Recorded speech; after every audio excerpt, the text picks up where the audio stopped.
વિદ્યાર્થી મિત્રો, મારી યુટ્યુબ ચેનલ માય સ્ટુડન્ટ્સ એજ્યુકેશનમાં હું આપ સૌ મિત્રોનું હાર્દિક સ્વાગત કરું છું. વિદ્યાર્થી મિત્રો, આ વિડીયોમાં આપણે ધોરણ 7ના વિદ્યાર્થીઓ માટે સ્વ અધ્યયન પોથી ભાગ 3 આપવામાં આવેલ છે. તેમાં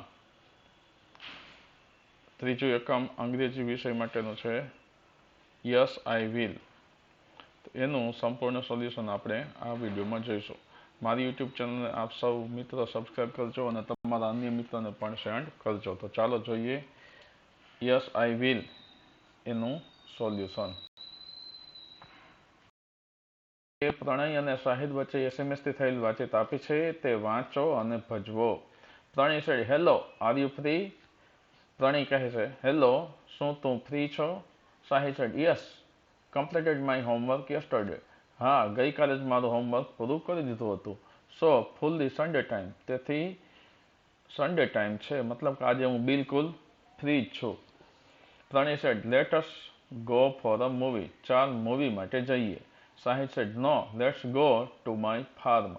નહીં, મારા ખેતરે જઈએ.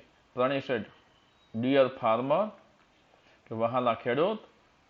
Vote actually will we do there? આપણે ત્યાં જઈને ખરેખર શું કરીશું?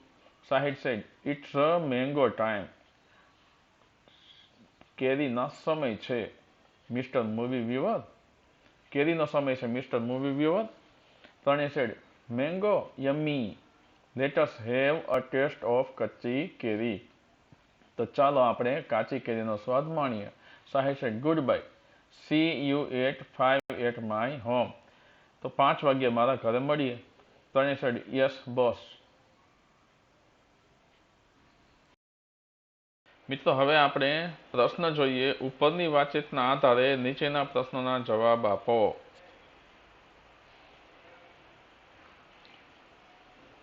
જેમાં પ્રથમ પ્રશ્ન છે, who is mister movie viewer? તો જવાબ આવે છે, Pranay is the mister movie viewer. બીજો પ્રશ્ન છે, they will go to Sachin's farm, true or false? તો એમાં જવાબ આવે છે ફોલ્સ, કારણ કે તેઓ શાહિદના ફાર્મે જાય છે, સચિનના ફાર્મે નથી જતા. ત્રીજું છે, ધે વિલ મીટ એટ ખાલી જગ્યા o'clock, એમાં આવે છે 5 o'clock. They will it mango આવશે. ત્યારબાદ they will go two farm on ખાલી જગ્યા સેટરડે કે સન્ડે? તો એનો જવાબ છે સન્ડે. ત્યારબાદ બીજી એક્ટિવિટી આપેલી છે, નીચેની સૂચનાઓ વાંચો અને તમારા મિત્રને તે મુજબ કરવા કહો. ઉદાહરણ મુજબ 4 વાક્ય લખો. જેમ કે એક્ઝામ્પલ આપેલું છે, ડોન્ટ મેક નોઇઝ, એની ઉપરથી બનાવ્યું છે let us not make noise. હવે આપણે પ્રથમ વાક્ય છે કીપ શૂઝ હિયર, તો આપણે લખીશું લેટ્સ કીપ શૂઝ હિયર. બીજું વાક્ય છે ડોન્ટ વેસ્ટ વોટર, તો આપણે લખીશું લેટ્સ નોટ વેસ્ટ વોટર. ત્રીજું છે ટર્ન ઓફ ધ ટેપ, એટલે કે નળ બંધ કરો, તો આપણે લખીશું let's turn off the tap. ચાલો આપણે નળ બંધ કરીએ.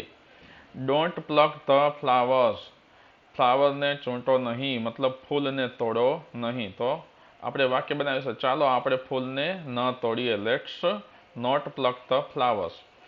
કીપ અવર સરાઉન્ડિંગ ક્લીન, આપણી આજુબાજુનું વાતાવરણ ક્લીન એટલે કે ચોખ્ખું રાખો, તો આપણે બનાવીશું વાક્ય let's keep our surrounding clean. ચાલો આપણું આસપાસનું વાતાવરણ ચોખ્ખું રાખીએ.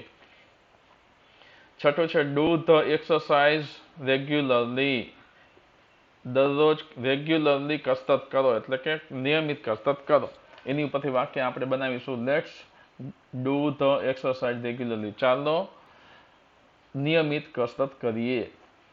સાતમું વાક્ય છે read story book from the library, લાઇબ્રેરીમાંથી સ્ટોરી બુક વાંચો, તો આપણે લખીશું let's read the story book from the library, ચાલો લાઇબ્રેરીમાંથી વાર્તાની પુસ્તિકા વાંચીએ.